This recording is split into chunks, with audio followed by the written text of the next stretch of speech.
Subscribe and share my channel Sudarshana. నమస్కారం. Sudarshana YT ప్రేక్షకులకు స్వాగతం.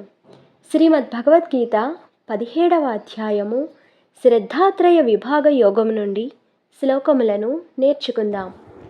ఓం శ్రీకృష్ణ పరబ్రహ్మణే నమః. శ్రీ గురుభ్యో నమః. శ్రీమద్ భగవద్గీత 17వ అధ్యాయము శ్రద్ధాత్రయ విభాగ యోగము 11వ శ్లోకము. శ్రీ భగవానువాచ అఫలాకాంక్షిభిర్యజ్ఞో విధిదృష్టో యయుజ్యతే యష్టవ్యమేవేతి మనః సమాధాయ సాత్వికః.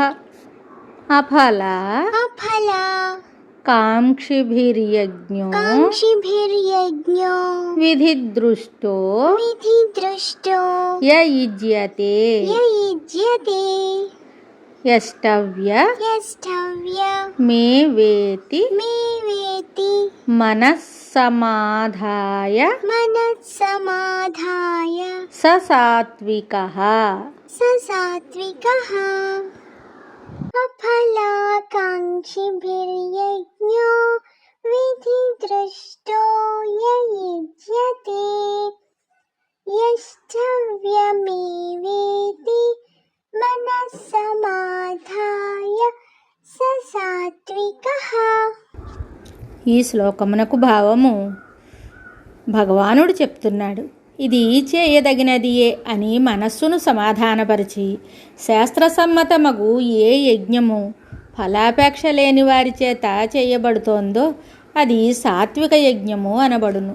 ప్రతివాడును తాను చేసే పనిని శాస్త్రసమ్మతమైనదా కాదా అని బాగుగా విచారించుకొని శాస్త్రవిరుద్ధమైన దానిని విడిచివేసి శాస్త్రసమ్మతమైన దానిని గ్రహించవలెను. కనుకనే విధి దృష్ట అని చెప్పబడింది. మరియు ఇది చేయదగినది అను కర్తవ్య బుద్ధి దాని యందు బాగుగా ఉంచుకొని ఫలాపేక్ష లేక దానిని ఆచరించాలి. అప్పుడది సాత్విక కార్యమై ప్రకాశిస్తుంది. ఇచ్చట యజ్ఞమని చెప్పబడిన దాని అర్థము పశుహింసాదులతో కూడిన యాగములని కాదు. భగవద్ధ్యానము, పరోపకారము, దైవ సంబంధమైన కార్యములు మొదలగునవి లేక ఏ సత్కార్యమైనను యజ్ఞము అగును. మనః సమాధాయ అని చెప్పబడినందువలన ప్రతి వారును తాము చేయు పన్ని ప్రారంభించుటకు ముందుగా మనస్సును బాగుగా కుదుటపరుచుకొని సంశయములకు తావీయక నిశ్చయ బుద్ధితో దానిని ప్రారంభించవలనని తెలియచున్నది. మనస్సును సమాధానపరచక నిశ్చలపరచక ప్రారంభించబడు ఏ కార్యమును చక్కగా జరగదు.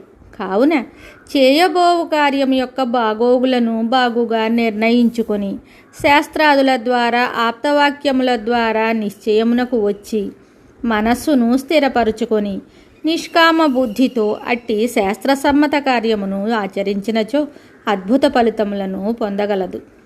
అది ఏ సాత్విక కార్యము, సాత్విక యజ్ఞము అగును. మరి ఒక శ్లోకంతో మళ్ళీ కలుద్దాం. శుభం. Subscribe and share my channel Sudarshana.